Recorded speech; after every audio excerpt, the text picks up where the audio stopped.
Hi everybody, it's Michelle here at Solo in Canada, Musings from Midlife. And I'm here today to ask you for a favor. I'm just starting this little adventure for myself, and I have started both a blog with that same name, Solo in Canada, Musings from Midlife, and also I'm doing these YouTube videos, and the YouTube videos are really just to try to support interest in the blog and direct people who find the topics that I'm interested in talking about through the videos over to the blog to see if there's more resources and advice and stories that might inspire you. And if you could do me a favor, and if you could like this video if you find that that's something that you feel comfortable doing, and then also if you could subscribe to my channel, that would be amazing, because the YouTube algorithm, they really don't start promoting you until they see that some people are interested in hearing what you have to say. And so if you wouldn't mind doing that, that would be fantastic. And the other thing I'm going to do is I'm always going to put in the links underneath my videos, the link to my blog, so that you can easily find it. You don't have to go looking for it. So let's get started today. Hi everybody, it's Michelle, and I'm here for our solo walk and talk session, where today I'm going to talk about how absolutely critical it is for solos to make sure they are fit and healthy. And I don't need to tell anybody at this stage of the game how important it is to be healthy and to be active every day. There's no way at this point you can say that you just didn't know that it had an impact on how we age, because people in the media and the medical industry and all of the fitness industries, they all have been promoting this for at least 2 decades, I would say 4. But for some reason, we just can't stay committed to the routines of staying fit. And I say we because I include myself. And if you're one of those people who have been incredibly fit your whole life, and you are physically active every single day and have been for the last 40 years, then that's amazing. But most of us, we have our good years and our down years. I do know what I'm talking about. I have a master's degree in physical education. I've actually been very involved in the fitness industry for many years. And I myself have had a lot of years where I'm playing sports and I'm working out, and I have these awesome routines where I get up every day and I go to the pool to do lengths, or maybe I was a runner in my earlier years, so I'd be meeting friends and going for long runs, doing 10Ks. But I also had years where that just didn't happen. I mean, I was having children throughout my 30s, and then the kids take center stage. And then because the kids took center stage, now it's time to let the career get back to center stage. And it's just seemed impossible to keep up with my fitness level. But it's actually critical. But let's get back to your fitness and your health and why it's so critical for solos. Well, think about it. If you live alone, it's really hard when you're sick. Even if it's not that serious a sickness. Say it's just the flu. Sometimes you have such bad flu that you can't get out of bed. And there's nobody living with you to go get you your fever medication, or to at least make you a broth soup and bring it to you to make sure that you don't go too many days without getting some sustenance to build your strength. So even something simple like the flu, it can really take you down. You're going to need to be strong and fit in order to fight off any illnesses. That means you're going to need a very strong immune system. And one of the ways to do that, daily exercise. There's other things too, I'll be talking at another time about nutrition, but exercise is a must. The other reason why it's so critical to exercise is because it develops stronger muscles, and stronger muscles will pull on your bones. And when they pull on your bones, they're going to increase your bone strength because your body is going to say, hold on, let me slow down. I'm just going past a little bit of a big gaping erosion. Here, I'll show you. And I don't want to fall off the path. So, your body is going to tell, you're going to get the message to your body that you don't have enough bone to carry these stronger muscles. And your body will make bone. Now, it does slow down over the decades in terms of how much bone it makes. And up to your 30s, your body is just slapping down lots of new bone all the time. But once you hit 30, you're kind of at your maximum. And it will start to go down. Your bone density will actually start to go down unless you are doing impacting type activities that constantly call on your body to make new bone. So if you are now finding yourself 50, in your 50s, and you think, oh my God, I've had 20 years of sedentary life, well, that's a bummer, but there's nothing to do but get started today. Don't let another day go by where you aren't telling your body it needs to make more bone. So beyond walking, another way to build your bone strength and to be active is to be doing activities that put a little bit of smashing on your bone. And what I mean by that is working with weights. So I like to go to the community center 3 days a week and do a weightlifting routine. Not those little namby-pamby dumbbells that are only 2 pounds. You know, the little pink and green ones. I try to use the heavier ones. I have a little bit of arthritis in my joints, so I can't go too heavy. But I could do 20 pounds dumbbells. And I use the weight machines for other exercises so that I'm constantly stressing my muscles. Now, if you are not used to physical activity, you will definitely want to run this by your doctor or your physiotherapist or your chiropractor or whoever you're seeing, just to make sure that you're picking the right exercises and you're picking the right sports or the right activities for whatever your body, is challenged by. But that doesn't mean there aren't things you could be doing. Now, the other thing you'll want to gain in this, or at least the exercise will help you out with, is it will stave off some of the diseases that are possibly coming down the pipe.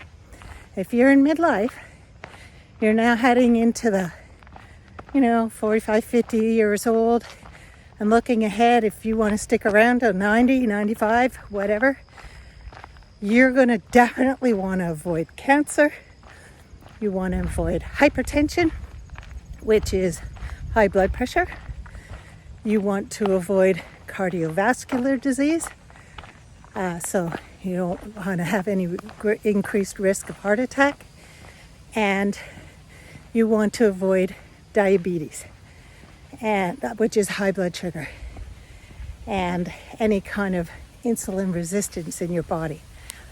All of those 4 diseases can be lessened in terms of risk with exercise. And that's got to start today.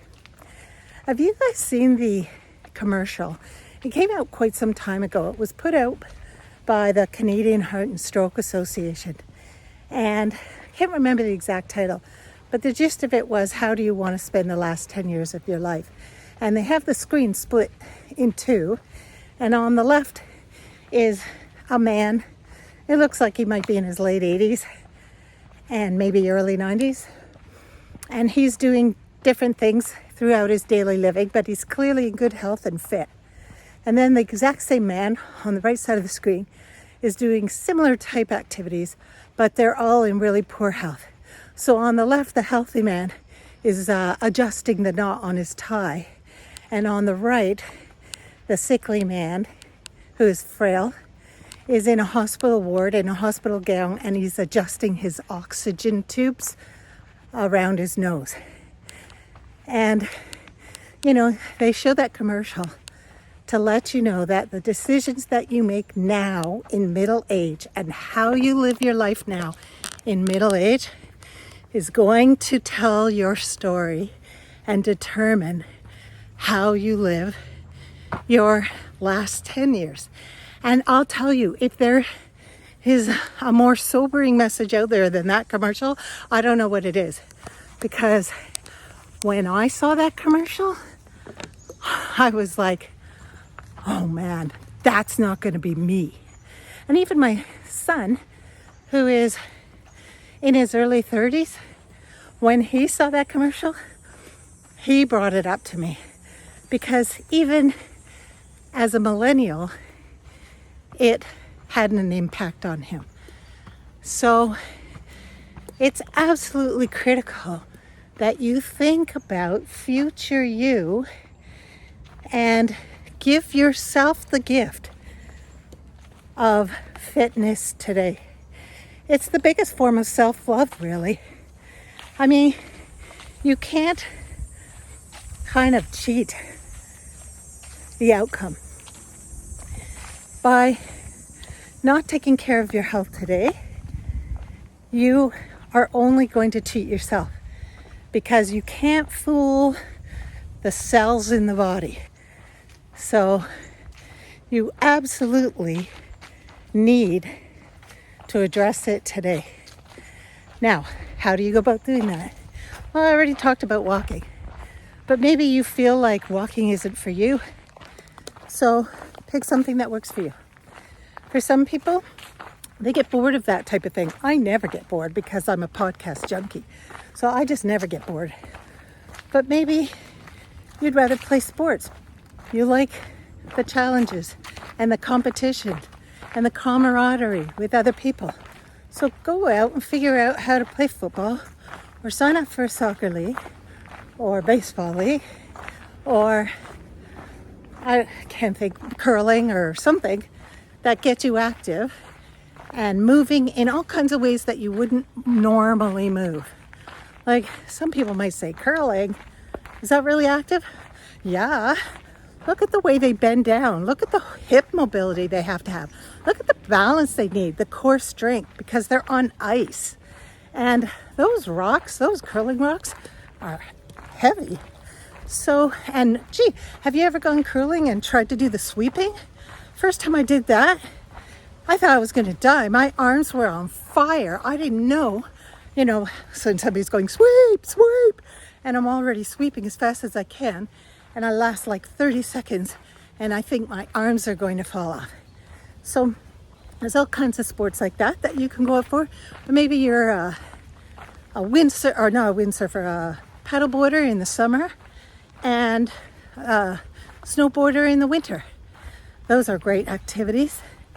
And the only thing is that you need to plan for it.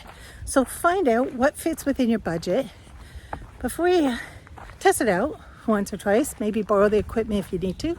But then after that, get yourself the right equipment. That's vital. Dress appropriately for whatever you're doing.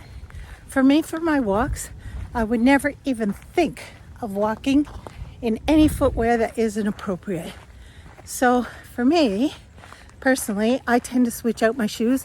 I buy new ones about every 9 months, because if you're using them on a daily basis, even though they might look perfectly, good on the outside, the inside, they actually are losing a bit of integrity to the structure that handles, vibrations and cushioning, and arch support. So you definitely want to get the right footwear. For me, with walking, I'm not going to mess with my feet.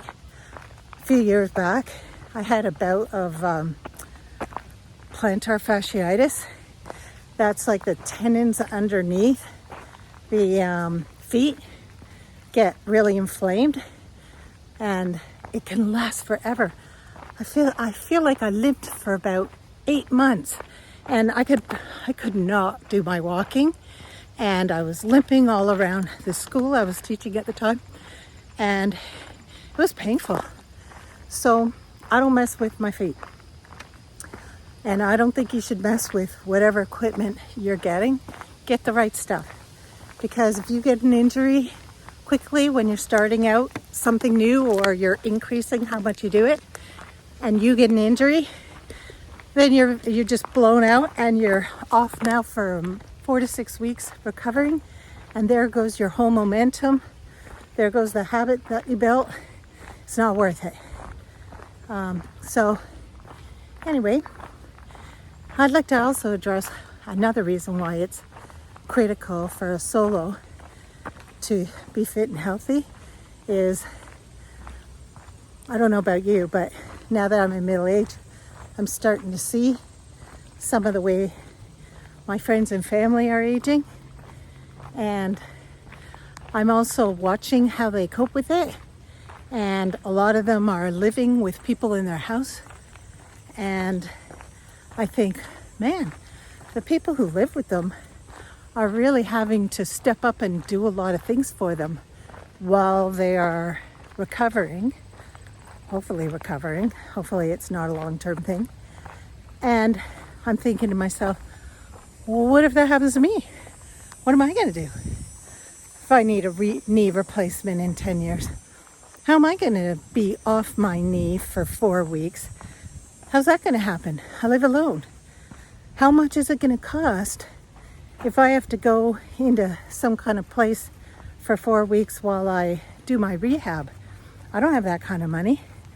So all of a sudden, I'm thinking, gee, I better make sure I never need a knee replacement.